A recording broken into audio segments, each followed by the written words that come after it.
So that would be my advice if in hindsight, be your own advocate, say yes to opportunity, and be willing to be uncomfortable.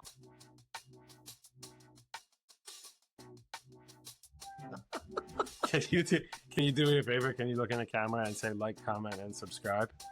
Like, comment. Like, comment, and subscribe to my channel. So to my grandson's channel. Say Oh. like, comment, and subscribe to my grandson's channel. Like, comment, and subscribe to my grandson's channel. You heard it. Okay, so today I have my friend Maxi Blair.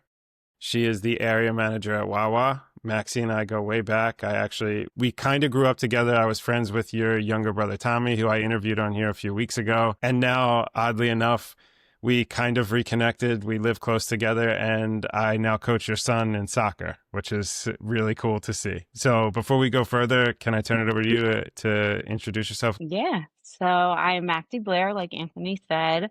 I am a district manager in a convenience retailer, specifically Wawa. I am a wife and a mother of three. So Trip is my middle child that you coach soccer for. I have a daughter, Blake, and a daughter, Lennon. Very nice. Thank you for that. And thank you for doing this today. Yeah, you got it. So can we do a little bit of the basics? Can you walk us through your background and your career history?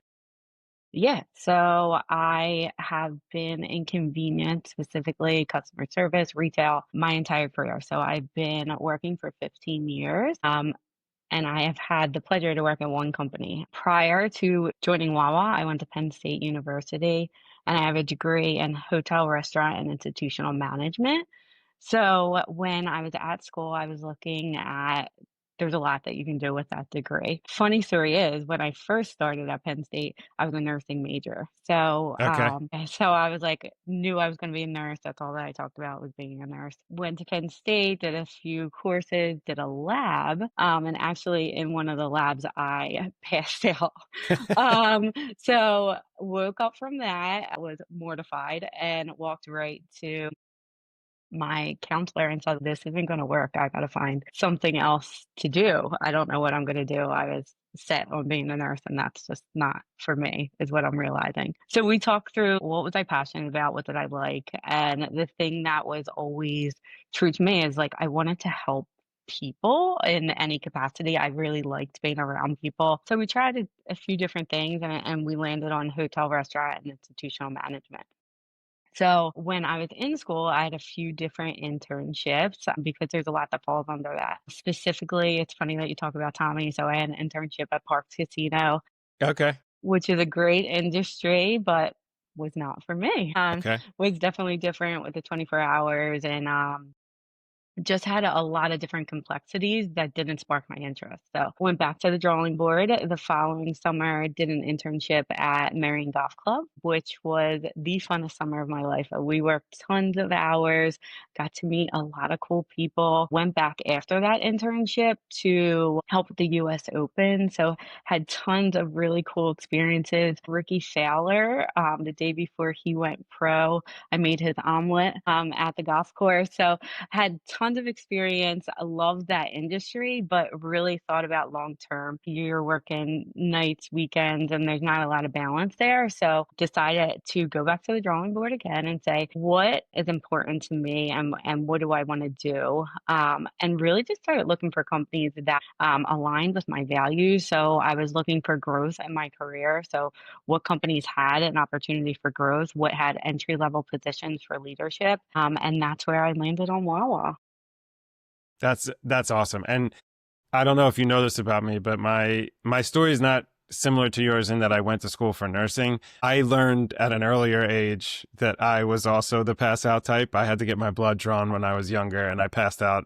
So I knew that I wanted to do something similar. I thought that I was going to end up in healthcare administration because I was so bad on the other side, but a very similar story. It's funny the way you found that out, and it's really cool that it worked out the same. Like you got to deliver your passion in a different path, basically. So you end up at Wawa. So tell me a little bit about that story. So you found a place that your values aligned with. You find a good opportunity there, and then what kept you there for 15 years? So definitely the values. They were everything that they lived up to. They really invested in their people, in their communities, and there was a lot of people cheering you on. So one of the things that I learned early in my career was like build a good network and tell people where you want to go and they're going to help you get there. And Wawa has definitely done that for me. A lot of people that I've worked with over the years have really saw potential in me, helped me grow as individuals. And when I think about my role and what I do, that's the most fulfilling part of my job is seeing people that work with me, alongside me, for me, hearing where they want to be in their careers and helping them get there. We have tons of opportunity for growth, whether it's in our states that we're operating now or in some of these new markets. It's really about developing people and really seeing them change their life, right? Like they might come in and it might be a second job for them. It might be a job through school, but to see them stay and grow and be really smart business owners and great at customer service and then continuing just to see them flourish is what keeps me there, and what drives me every day. I love that. And I think that that's fantastic advice too. I got advice when I was earlier in my career, which I still don't always follow, which you just reinforced, is people are willing to help if you can be direct in the questions that you're asking. So if you know where you want to go, it helps people help you. And I Mhm. think what you said was if you're honest about where you want to go, you're in a place that's supportive and will help develop you. I think that that's fantastic advice. Okay, so can you tell me a little bit about the journey that you've had while being at the same place? So I know you said it's the values align with it, but you were determined when you came in, you wanted to find a place that offered opportunities for growth and you wanted to continue to grow as an individual. I assume that that means both with responsibility and as a person. So can you talk through how you feel invested in or what you've gone through, where you started and how you've been able to grow within the company? Yeah, so my time at Wawa has really been in-store operations. So I started in single unit entry-level leadership, right? Trying to figure out what does that look like leadership. When I entered into it, I don't know that I realized all the different types of leadership and what being a servant leader is what we practice here at Wawa, what that truly means. So Love that. a lot of growing pains and figuring it out and people giving me feedback and helping develop my skill set. So moved up through store operations. So had a lot of different positions inside of one singular store for my first 2 years. And then I was promoted to general manager. So I oversaw an entire location. I was in that role for about 7 years. Okay. So I oversaw 6 different locations as a general manager. And there I was in charge of daily operations, financials, developing a team, hiring, kind of wore a lot of different hats. But you had a team under you, but you were responsible for the health of how the business was going. After that, I was promoted to multi unit leadership. So still in store operations, where I oversaw between 7 and 15 stores.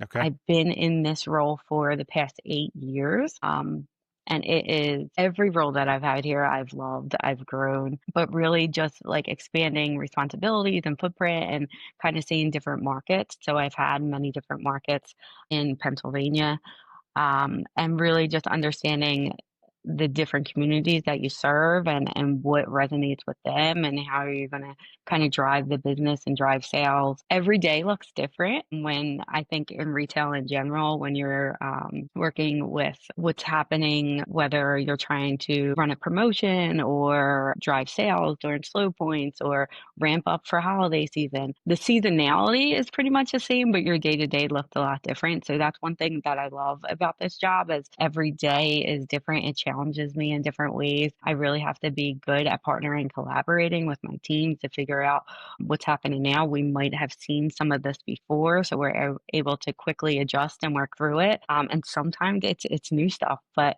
to me, that's super exciting. I love problem solving. I love really getting in there with my team and hearing their perspective and what's going on to kind of figure out what's best for all of us. That's really cool. I love that. And from my perspective, Wawa was always a Philly institution. And one thing that I've always loved that they do, and now in particular, it's close to my heart is that they partner or they support Breakthrough T1D. It's a foundation that my wife and I fundraise for. My wife works for them currently. And so is that something that you get involved in with your locations, or is that something that kind of fits in with your values as well?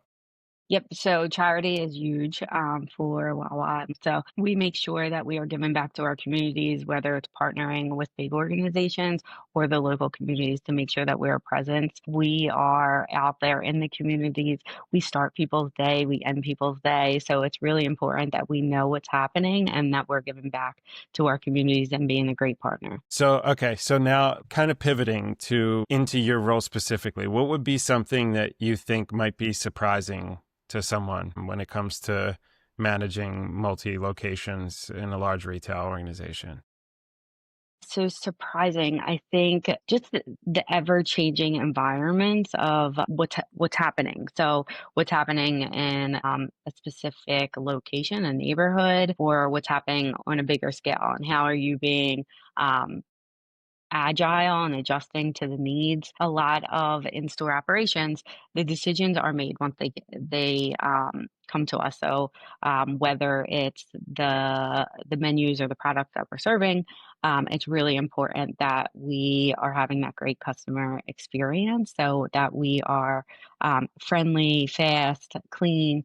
And when you have in a specific location 40 to 60 people, that's a lot of different personalities that you have to make sure that they're trained properly. They understand what the vision is. They understand the reasons why behind it, and that we're really in the service industry. So I think retail can be challenging. I think retail gets a bad rap sometimes, but really it could be such a rewarding career for anyone. So I would encourage people to join retail because I think it's awesome. It's ever changing. It will continue to challenge you. It's funny when I started and I said where I was going to work, I remember my family was like, "What? Why? What are you doing?" And now they're like, "You've done all this, like you continue to grow. That's awesome." So I think it gets a bad rap, and I think people should really think about retail and what could that do, and the opportunities that it has. And if you're someone that's willing to work really hard and passionate about people development, you can really go a long way in retail. That's great. Okay, so can you, before we move on to the namesake, can you touch a little bit more? You mentioned this. I'm a huge proponent of servant leadership. Can you touch a little bit on what servant leadership means and how you kind of put that into practice? Yeah, so servant leadership is really about knowing who your customer is, and my customer is the people that work for me. So I am here in a support role to help them be the best version of themselves. So I have 15 direct reports. My org chart is bigger than that, but really I work for all of them. So what can I do to help them be successful in their roles and do their job to the best of their ability? Is really my lens every single day. So, what do you need from me?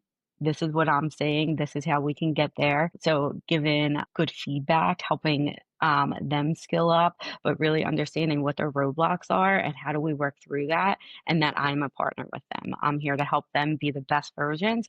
And what does that look like is different for each individual, but really understanding that and putting on that hat and understanding that every single day is what pushes us forward and really makes us live in that servant leadership.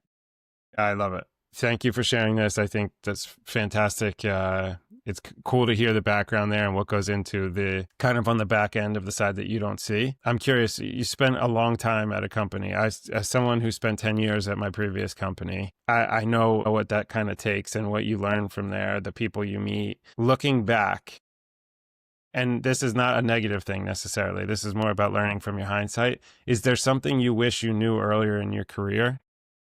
Yeah, so I think I kind of touched on it and you touched on it too. So I think building your network is so important, but also with that, your network, you have to be vulnerable and you have to tell people where you want to be. And I think earlier in my career, I wasn't always great at doing that. So as I've grown in my career and I've expanded my network, I have been crystal clear about what I want to do, where I want to go. And to your point, like people want to help you get there. So being your own advocate, I think early on, I think I felt like that was super uncomfortable to do, but really it's just getting out there and being open to feedback, being open to change. Another thing that I think has served me really well in my career is saying yes to opportunity. So when an opportunity presents itself, it's probably not by accident. So if it sparks any interest, if you're a little bit curious about it, ask tons of questions, because that opportunity is probably going to help you learn or grow, because you're going to get uncomfortable. You might not have all the answers, and that's okay. So get uncomfortable, grow. I think having a growth mindset is so important